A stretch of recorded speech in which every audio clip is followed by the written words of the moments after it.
We are going to discuss the is value addition / beneficiation the silver bullet for African economies. Craig, over to you and your panel. In front of you will be a timer that says whatever, 35 minutes, and the 10 minutes that will come up afterwards is for my Q&A. Okay, over to you. Thanks, Bernard. I'll answer the last question that was raised on the last panel about how to handle the divorce things. You leave it to the lawyers. Spoken like a true lawyer, but a divorce lawyer, no? Maybe. Hello, everybody. Thanks very much for coming along. I'm Greg Mulley, a partner at Herbert Smith Freehills and lead the mining practice. Pleased to have with me from the end Vinay Somera, and then Bryan Bille and Brian Menell and Jonathan Butler. We've had some great warm-up sessions on this. We found the discussions very interesting. We'll keep this to under 4 hours, I think, quite easily. And good luck with that. And probably come to some firm solutions. No, but to kick things off, we do need to set the scene a bit. And I think, Brian B., can you just frame our discussions? What are we talking about when we talk about value addition or beneficiation in Africa? Yeah, sure. Value addition policy strategies basically aim to generate more local added value through mineral wealth. And this can be done, or this means gradually moving up the value chain from upstream to midstream and downstream. The downstream segment is the part of the value chain where we generate the most value, rather than just exporting minerals. I think the big aim of the value addition policy is in the end to industrialize. Applying this to the battery value chain, so the value chain which Benchmark mostly works on, that means on a local basis making battery chemicals, making battery components, and in the end making batteries. This involves economic diversification, basically creating linkages, spillovers between different sectors, different industries. It also involves reinvesting revenue in logistics, infrastructure, and it also involves regional cooperation, because the value chain is never purely local, needs to be regional and global in the end. Then, when it comes to how can we do this, or how can countries do this, through which policy measures, I mean, one can think of renegotiation of mining agreements, which we've recently seen, for instance, in the DRC. This has also been done through local content requirements and also export restrictions, including export bans. That's basically why a couple of experts also call this resource nationalism, which is arguably a more controversial term. Then I would like to talk about a couple of success factors in order to yield positive results. A first one is very important one, is market power. That basically explains why a country like Indonesia has been able to move up the nickel and the battery value chain, basically because it controls, and it's a major nickel supplier on a global market.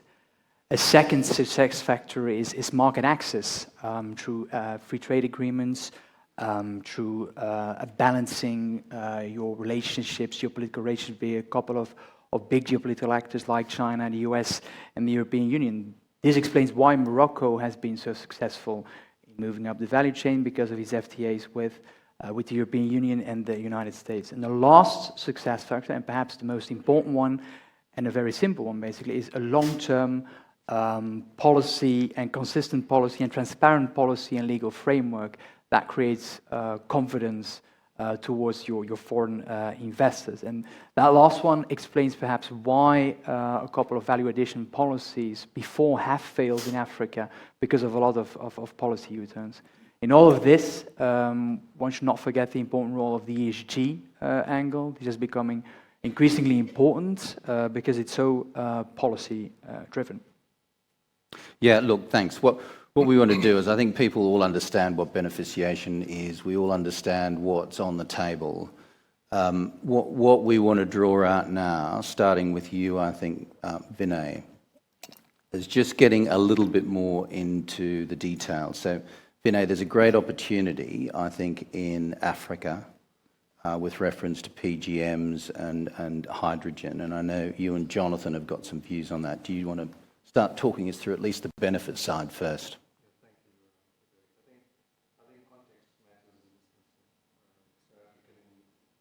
Context is vital. It's a great country, obviously, but we do have serious economic issues. We have serious unemployment issues. I mean, youth unemployment levels are tragic. But I think even within that, we have now probably hope. We have this potential government of national unity, and if the politicians do it right and put their country first, then we could be back onto the high road that I think President Mandela put us on in 1994.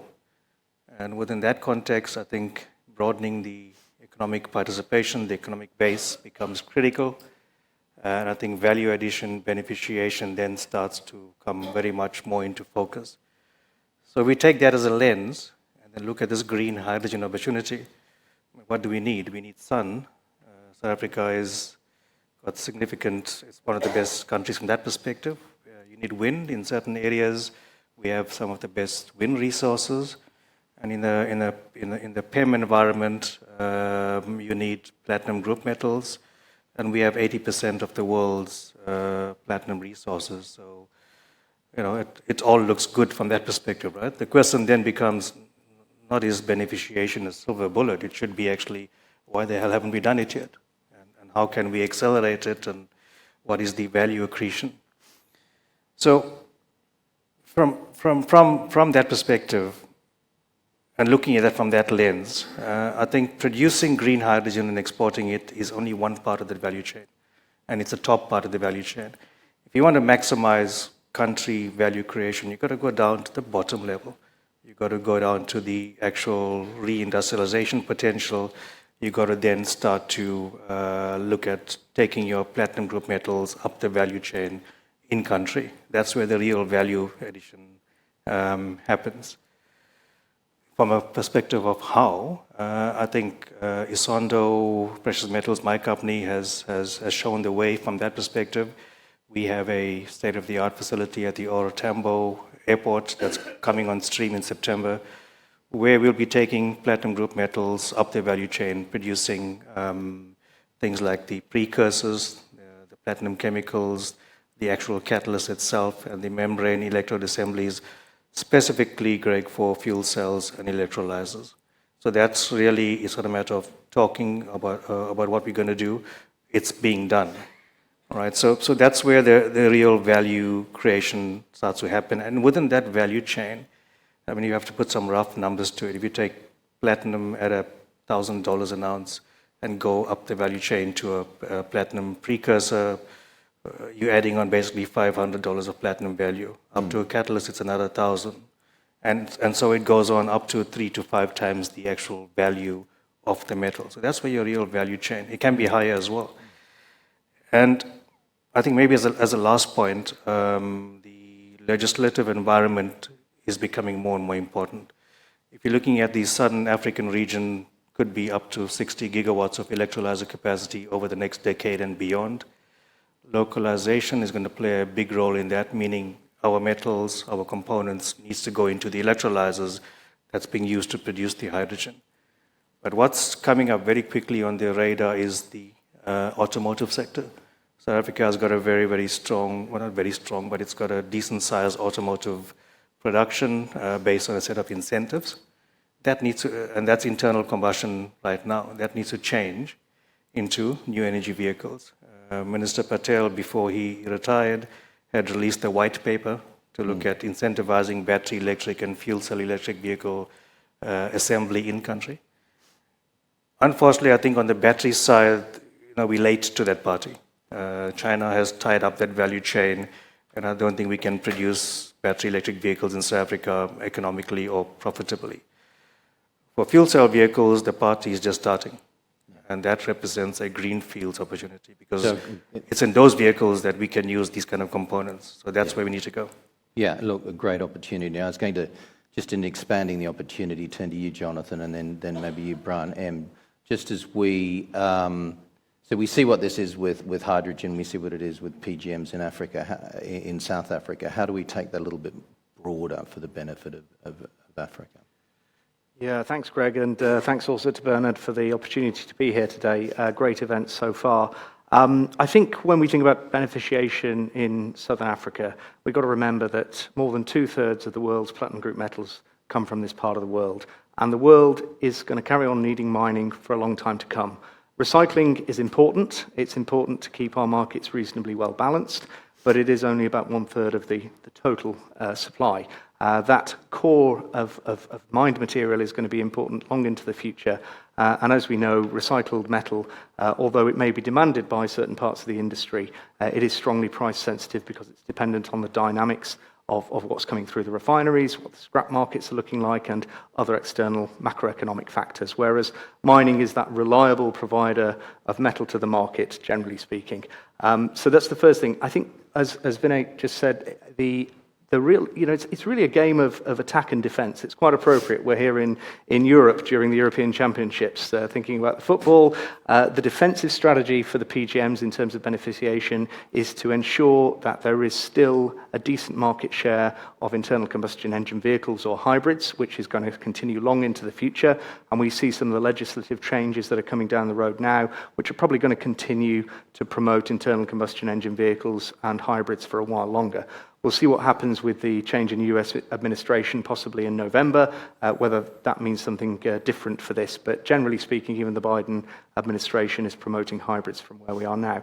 If we think about the attack side, where we're going to find new markets, new applications, as Vinay said, there's some really exciting opportunities for PGMs in the generation of clean hydrogen. I think the industry needs to do more in promoting the positive story around that. We heard from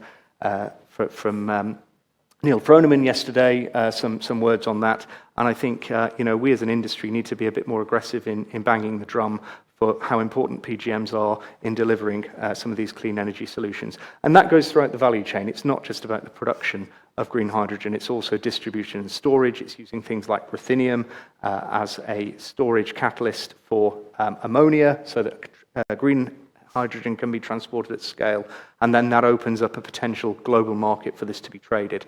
And then in the downstream side, there's fuel cells, and of course we know that those are heavily using platinum at the moment, and there's possibilities that we could see some substitution for those less popular metals, shall we say, at the moment, including rhodium and palladium. So from where we go right now, I think it is that game of attack and defence. I think with the changing government in South Africa that has been mentioned, we have a new opportunity, generally slightly more business friendly perhaps. Of course, there are perhaps some tail risks coming on the mining side from that changing government, but we'll wait and see. But I think right now, the opportunity for Southern Africa, and that includes Zimbabwe, is to continue to be that stable source of supply and move up the value chain, both on the defensive side in the traditional industries, but also attacking these new industries and these new opportunities. Yeah, thank you. And Bryan, just looking even more globally, looking what the US is doing, Libido Corridor, looking more broadly around Africa, how supportive is that, and is that going to be a significant benefit? It's going to be very important, and it's obviously a high priority in Washington to diversify global supply chains away from reliance on China. And beneficiation in Africa is a part of that. But if I could just take a step back to my view on this question, which perhaps is a contrary one, of whether beneficiation is a silver bullet for African economies, I believe still more primary resource extraction investment, more responsible investment, and more inclusive investment in mining is the silver bullet for resource-rich African countries. And beneficiation is a nice to have that we should aspire to and encourage, but not to the detriment of primary resource extraction investment. So, if I could use one of our operations as an example, we, through Trinity Metals, have 6 producing tin and tungsten mines in Rwanda. We employ over 7,000 people. We estimate we support over 40,000 people directly or indirectly. We have transformed the local economies. We are, I think, the biggest private sector employer in the country. And we produce and sell a tin concentrate into Thailand and Malaysia, and we produce a tungsten concentrate which we sell into Austria and the US and elsewhere. And if we were to smelt our tin and produce LME tin ingots, we would probably add 4 or 5% of the value at higher cost than we can do in Malaysia. We would probably create 100 more, 150 more jobs, totally immaterial relative to what we've created in mining, where we've doubled production over the last year, where we've got a capital program to doubling production again in the next 18 months. And so if we are told to do that by the government, who say we want more value added and we want more sort of industry and we want more skills transfer, and therefore we're going to put on high duties for export of concentrates to force you to do it, that's effectively a tax on our mining investment. And it makes our mining investment less economically attractive, and we'll do less of it, and we'll build less production, and we'll employ less people, and we'll generate less economic activity, much, much, much more less than we would have created in value addition. So, if, however, the government comes to us and says, we realize you should only do this if it adds value and adds further economics and further investability to your mining program, and therefore you're going to invest more and create more activity, if it's commercially viable and competitive with, that processing elsewhere, and therefore we're going to give you free land, we're going to give you cheap electricity, we're going to give you long-term tax holidays, and therefore we're going to do everything we can to ensure sustainable viability, to encourage beneficiation. That's great. Then it's win-win, and we'll do it tomorrow. And that's usually not the point, usually not the case. It's usually approached from the opposite direction of these are our resources, and we want further diversification and skill development and value-added manufacturing, and therefore, in order to be given the opportunity to mine, you're going to have to process. And that's what's and what's the outcome of that? Less mining investment elsewhere where there are less onerous requirements from processing, and the Chinese. So what the Zimbabweans have done with lithium is say you can't have lithium concessions unless you have clear plans and a time frame to converting spodumene into lithium hydroxide or lithium carbonate. And you can't do that competitively in Zimbabwe relative to, the economics of 90% of global lithium conversion capacity in China. In fact, the only people who can do it are the Chinese, who are happy to lose money on lithium processing in order to continue to control the global supply chain, which we can't afford to do. We can't go and build a plant in Zimbabwe in order to secure resources where we lose more money on the plant than we make by in the mining. So you're reinforcing Chinese control. To some extent, it's the same in Indonesia. Why does the Chinese control 90% of Indonesian nickel production? It's because they're the only people who have the institutional capacity to deploy cheap money, low environmental standards, and have the economies of scale and incumbency with respect to processes, having dominated for 15 years while everybody was sleeping, and the appetite to engage in low-margin elements of the supply chain to control the supply chain. So, in a way, I don't want to be the one speaking out against economic diversification and value-added industrial development in Africa or anywhere, because it's necessary and we want to do it. But we have to do it with incentives that make it competitive. Otherwise, it's just a drain on economics that reduce mining investment, which is where most of the value added for economies and for communities and for countries come from. Yeah, thanks, Bryan. You've given some really good examples of some of the great restrictions that beneficiation faces. We're looking for a little bit of blue sky or some silver lining. Vinay, how do you think things will shape up in South Africa on that front? And I know there's a road to go. Yeah, I think to Bryan's point, it's probably horses for courses. In the examples that he's quoted, there's definite case for doing it the way he's suggesting it. I think PGMs and hydrogen is a definite different scenario entirely. To your question from a silver bullet perspective, we've seen the potential advantage. It's a no-brainer. Okay, we should and we must be doing it. As an example, just to put some high-level numbers to it, if you were to produce, let's say, put in a gigawatt worth of electrolyzer capacity, probably gives you about 100,000 tons of hydrogen per annum. Depending on the cost of production and the sale price, you're looking at revenues of around about $400 million per annum.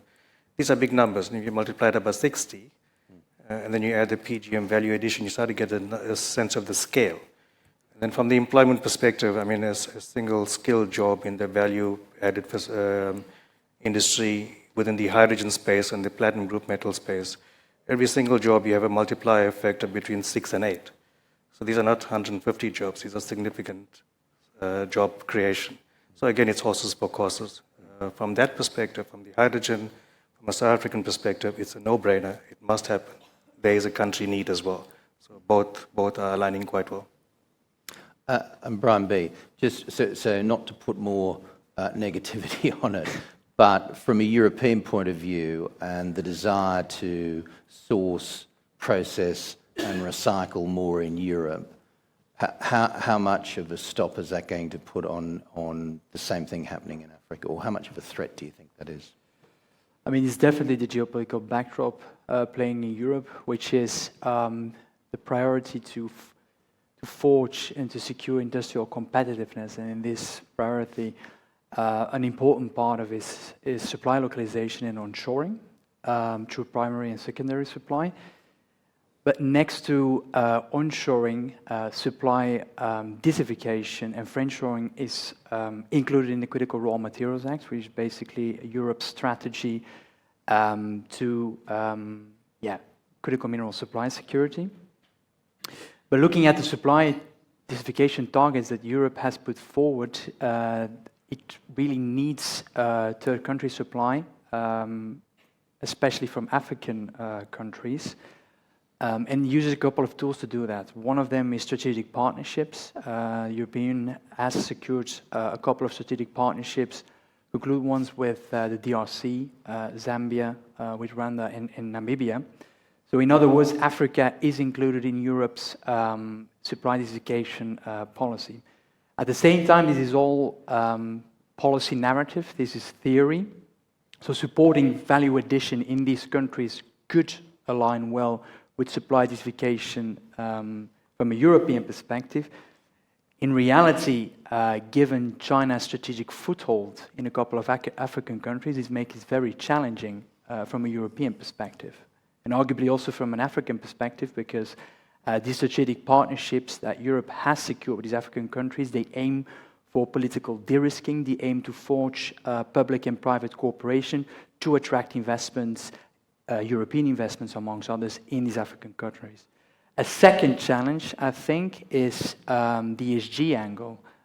So again, aligning supply dissects with value addition in theory is possible, but the ESG angle makes it more challenging because I think we all know, and it's no secret, that African countries tend to prioritize economic interests, while the European Union, for instance, puts a lot of emphasis on ESG, which makes it obviously very challenging. You've got another couple of players besides China, a couple of emerging geopolitical players like the UAE, Saudi Arabia, which their policy priorities align arguably more with African countries. And do we think, I don't know, John, whether this is one for you or you Bryan M., the investment the US is seeking to make? I think when we went down to the last Indaba in Cape Town, we saw even more people from the US government there talking about the Libido corridor, talking about a lot of the issues and a lot of the investment long-term they wish to make. If we've got some of the support from Europe in what's going to happen, is there a pathway through in the right countries? Sorry, Bryan, go ahead. I'll just make it one point that just dovetails nicely with Bryan's previous point regarding supply security for Europe or indeed for the US. When it comes to the hydrogen value chain, in point of fact, 90% of iridium, which is the crucial raw material in green electrolysis, as well as somewhat used in storage and downstream uses, 90% is coming from South Africa.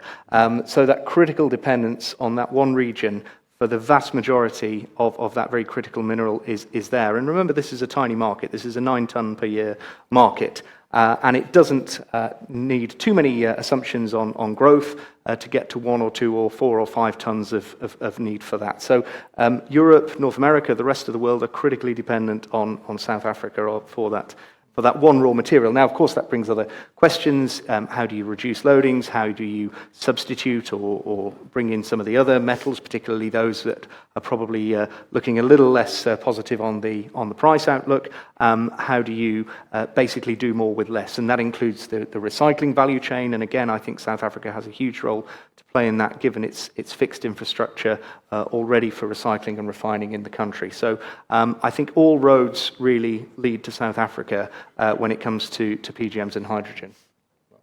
I think from the US perspective, there's no question that critical mineral supply chain security in the face of climate change and in the face of China and the new Cold War environment is one of the last remaining bipartisan issues that is fashionable and current and growing massively in prioritization in Washington. And we, as TechMet, we've been very fortunate to now have 3 rounds of US government equity investment from the DFC, and we work with the Department of Energy, Department of Defense, EXIM, in many of our projects. And the reason why they've done that is because we're China-free, we're high ESG, we build not only mining, but processing and recycling in the US, but also in Africa and Latin America and in Europe. But there's still a lot of naivety in Washington with respect to how you counter China's position across that supply chain, particularly with reference to processing and particularly with reference to how you support processing in Africa and in other resource-rich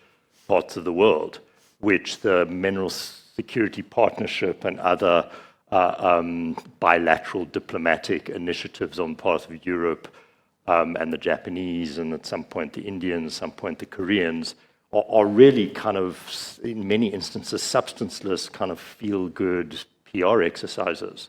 And what it's about is funding projects.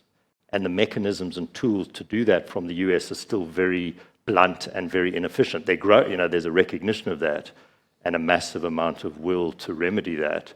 But it's still highly problematic. And the bottom line is that China's control over these supply chains is growing every day. And particularly in the present weak market environment, the medium-term shortage, structural and severe shortage of many of these metals is growing every day. Thanks. Look, we've been provided with this really interesting little clock which keeps showing lower and lower numbers all the time.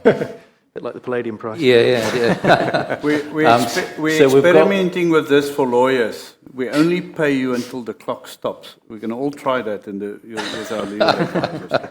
Well, look, with 1 minute left each, we'll start with you, Vinay. So, silver bullet, yes, no, maybe, and what would you say in the minute to summarise? I think I can give you an example, and it goes down to employment creation. We're producing a lot of skilled graduates that can't find jobs. We recently took on quite a few PhDs, and one lady in particular burst out crying when we gave her a job because she couldn't find a job. We then, in this trip, part of this trip, we took her to Germany to do factory acceptance tests and on some equipment we had bought. First time she's traveled overseas. So that's the real value adding. I'll leave it at that. That's a really good point. Jonathan? Definitely a silver bullet in the context of the PGMs, but I think the industry could do more in proving just what an essential job platinum group metals do, whether it's cleaning our air, whether growing our food via nitrogen-based fertilizers which use PGM in the production, whether it's cleaning our water, and that's before we even get into the longer-term clean energy solutions that PGMs can provide. So absolutely silver bullet. It's a good point. And Bryan B? I would say maybe. I mean, it needs cooperation and especially it needs to go beyond the narrative in a policy context, I would say. Yeah, education is important. And finally, Bryan. If I could just repeat my point that beneficiation is great when companies and countries can make it competitive and viable, and it's not great when it's an added tax and a drain on mining investment. Thank you. That's it for us. Look at all the extra time I get. I mean, now I'm going to have to fabricate some questions here. So I think the first question from Ludovine voters is so important. I sat here and I thought, you know what? Value, the notion of value is worth unpacking. Is beneficiation necessary a profitable option? So can I start with you, Bryan? I mean, so beneficiation and value addition is not the same thing. You get 100% pure platinum, it's beneficiated. You add value by making it a product. Beneficiation in a concentrate, a mining, is a very electricity, energy intensive process. So aren't we just talking two topics and causing confusion? Because Possibly. You talk value addition, and Bryan makes the point that the African politician model of beneficiation doesn't necessarily make sense. But can I ask you to, is this semantics? Should we unpack value addition a little bit more when we discuss this topic? I mean, it could be the same. I mean, my point before was that most of the value is generated in the downstream part of the supply chain. I think if you look at most of the value addition strategy,